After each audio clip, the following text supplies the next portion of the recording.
So that was awesome. I got a photo with him. That's good. That's all good.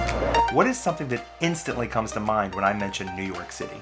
Well, if you're anything like me, you probably mentioned Times Square, pizza, bagels, and Broadway shows, which is perfect because that's what we're diving into this week. There are tons of places to get bagels in Manhattan. They're practically on every street corner, but we're stopping by one made famous for their rainbow bagels, Liberty Bagels on Fifth Avenue.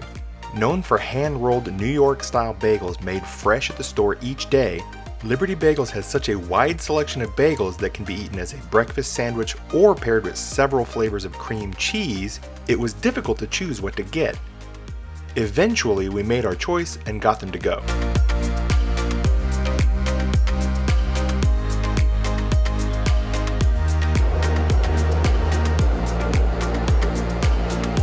So we got our bagels, but we had to go across town because we're going to be going on a tour here soon. Yours is the rainbow bagel. Oh, did you go with the birthday cake stuff? Mm-hmm. I thought you were getting a different kind. I was, but then you mentioned And it. I mentioned the birthday cake cream cheese. I saw it, but I was like, whatever. Yeah. Got the, what did I get? French toast bagel with like Cinnamon walnut. cinnamon, walnut, raisin, cream cheese. Mm-hmm. This is yum and fun. That's good. That's real good. Bagels are bigger than I thought they were going to be. Did you not see them sitting in the baskets? I wasn't paying attention to the size. I was looking at on the wall, the pictures, the flavors. Oh. It's good stuff. The bagels were so big that we didn't finish them. They were good too, but I don't know if I'd go back. They were fine, but they didn't exactly leave a lasting impression that made me want to go back for seconds. But they did fill us up so that we could spend the day sightseeing, which we'll cover in a future episode because today is all about the staples of New York. So please remember to like, subscribe, and ring the bell to be notified of future videos. We appreciate all of you for following along in our adventures. Sticking with the food of New York, who's ready for some pizza? Famous Original Ray's is well known outside of New York City, so we absolutely had to stop here. And while visiting this one might get me in trouble with anyone passionate about the debate over the Original Ray's or the best pizza in New York, I think we can all agree that it's still a damn good pizza. Yeah, together.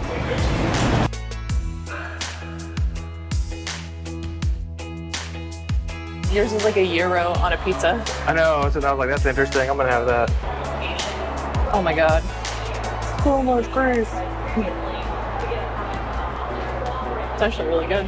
Well, I got this lamb one that's different, so. That's pretty good. Never had a pizza with lamb on it. And he said this pepperoni one's supposed to be spicy? He said it's got a little spice to A little it. spice to it. It almost tasted more sweet to me than spicy. I like that one a lot. It's good, yeah. Very greasy. That's some good New York pizza. Couldn't come to have pizza in New York without stopping by one of the Rays, right? Yeah. So now that we've had it, that was worth it. I liked it. Tasty. Tasty. That slice with the cupped pepperoni was absolutely, hands down, my favorite slice of the entire trip. But I also know this won't be my last time going to the Big Apple. So where else should I be getting pizza from? Let me know in the comments so I know where the best slice of pizza in New York City really is. But now it's time to catch a Broadway show!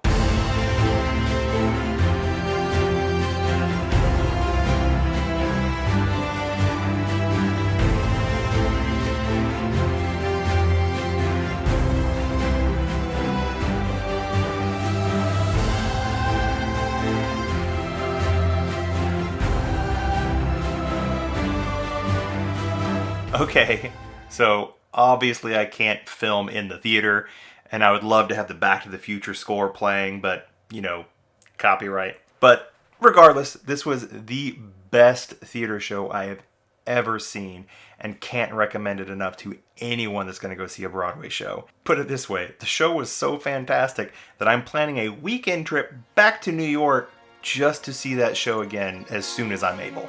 Yes, I'm a massive fan of the Back to the Future film series, but you don't have to be to love this show. And you can't have a Back to the Future show without a DMC DeLorean, right? Well, we just happened to find one outside after the show.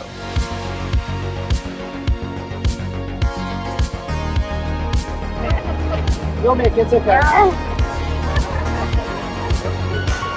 I don't have to do one thing.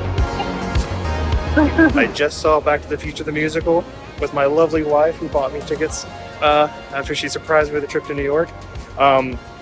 It was awesome. And strange thing here, we were sitting behind a guy who kept having his picture taken, and then I heard name Alan, and I was like, oh shit. It was Alan Silvestri, the composer of Back to the Future's score. My favorite composer, so that was awesome. I got a photo with him. So go see Back to the Future the musical. Alan freaking Silvestri.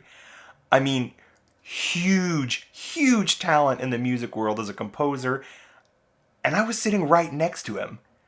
I mean, do I really have to explain why he's my favorite composer? Back to the Future, Flight of the Navigator, Predator, Who Framed Roger Rabbit, The Abyss, Forrest Gump, Castaway. Do I really need to keep going? Because I can. Captain America, The Avengers, Ready Player One, Avengers Infinity War, and Endgame. And that is just a sample.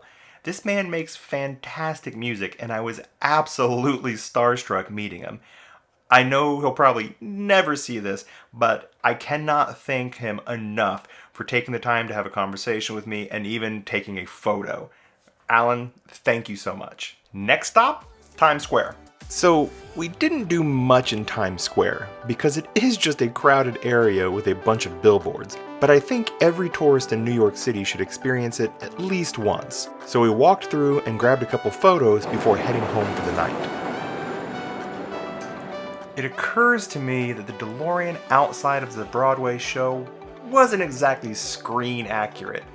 I mean, it was still great that the person brought it out and let us all enjoy it. That's just awesome.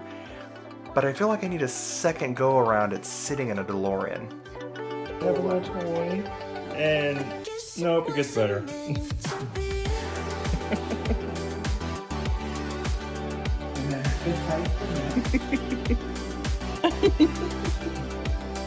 But I gotta say it.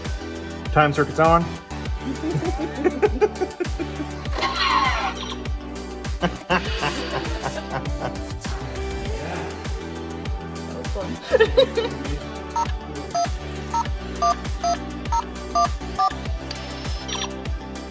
There you go.